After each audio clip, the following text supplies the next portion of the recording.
Assalamualaikum warahmatullahi wabarakatuh. Perkenalkan, nama saya Muhammad Zidan Febrian, mahasiswa Polinema dari Prodi Teknologi Informasi. Di sini saya akan mempresentasikan tentang bandwidth. Ada 5 pokok pembahasan. Yang pertama yaitu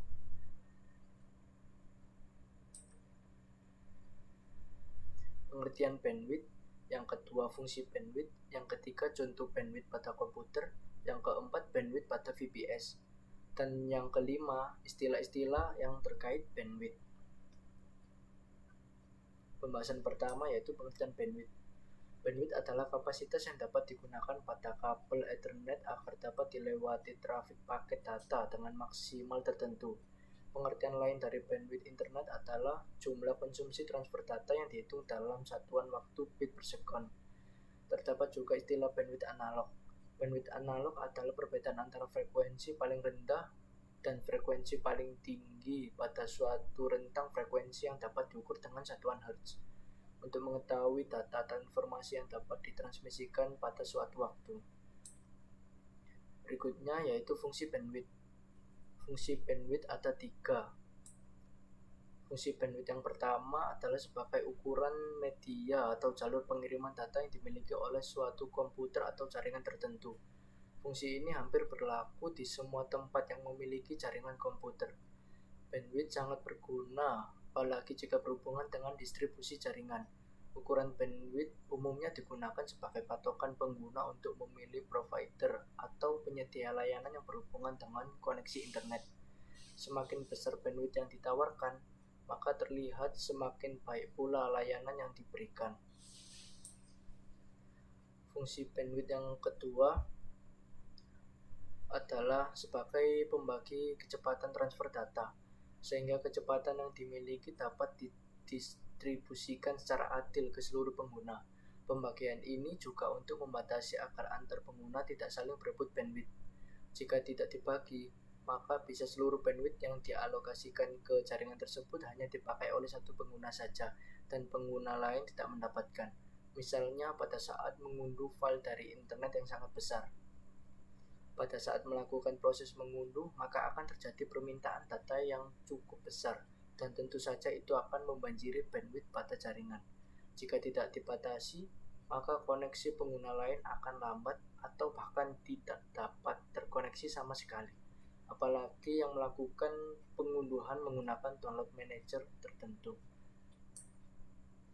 Dan fungsi bandwidth yang terakhir adalah mengatur besar data yang ditransfer. Administrator jaringan terkadang melakukan pembatasan besar data yang dapat diakses atau diunduh dari internet. Hal ini bertujuan untuk mengurangi trafik yang tinggi dalam jangka waktu yang lama. Trafik yang tinggi dalam jangka waktu yang lama juga dapat mengganggu stabilitas jaringan karena mempengaruhi kapasitas bandwidth yang tersedia. Itulah fungsi-fungsi bandwidth yang sedikit banyak bisa memberikan gambaran umum untuk memahami bandwidth. Meskipun sebenarnya bandwidth adalah sebuah istilah yang digunakan untuk mendefinisikan kapasitas besarnya kabel Ethernet atau besarnya jaringan. Berikutnya ada contoh bandwidth pada komputer. Yang pertama yaitu bandwidth digital. Satuan hitung dari data yang ditransfer dalam bit per second dalam sebuah jaringan yang dapat dikirimkan melalui suatu saluran komunikasi tanpa hambatan.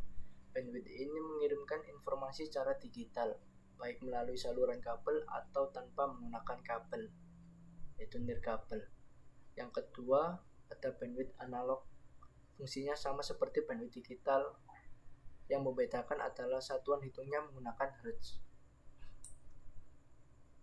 Berikutnya, bandwidth pada VPS.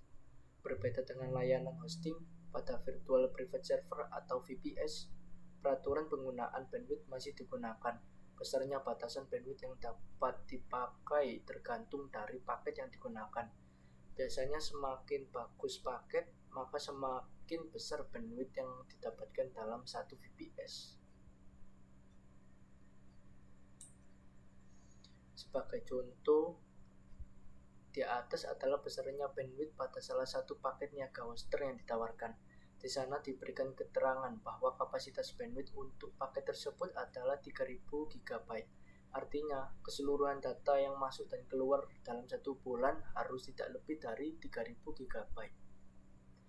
VPS yang sudah melebihi kapasitas bandwidth yang ditentukan, maka kecepatannya akan berkurang. Jadi, jika VPS yang digunakan merupakan VPS hosting dan digunakan untuk menjalankan beberapa website, maka kecepatan akses website akan melambat. Biasanya perhitungan banyaknya bandwidth yang digunakan pada VPS akan diatur ulang setelah 1 bulan penggunaan. Yang terakhir adalah istilah-istilah yang terkait bandwidth. Selain pengertian bandwidth yang sudah dijelaskan di atas, berikut ini adalah istilah-istilah lain yang biasanya berhubungan dengan pengertian bandwidth. Yang pertama yaitu egress bandwidth, adalah atribut yang digunakan untuk menentukan kecepatan unggah atau upload. Egress bandwidth merupakan kebalikan dari ingress. Ingress merupakan kecepatan mengunduh pada jaringan internet. Yang kedua yaitu manajemen bandwidth. Manajemen bandwidth adalah istilah umum yang diberikan untuk sekumpulan tools dan teknik yang dapat digunakan oleh suatu institusi untuk mengurangi kebutuhan kritikal dari suatu segmen jaringan. Yang terakhir adalah unmetered bandwidth, adalah jumlah traffic, transfer data, upload dan download. Untuk mengakses akun ataupun situs Anda, baik yang Anda lakukan sendiri ataupun oleh pengunjung situs, tidak dibatasi. Sekian presentasi saya. Wassalamualaikum warahmatullahi wabarakatuh.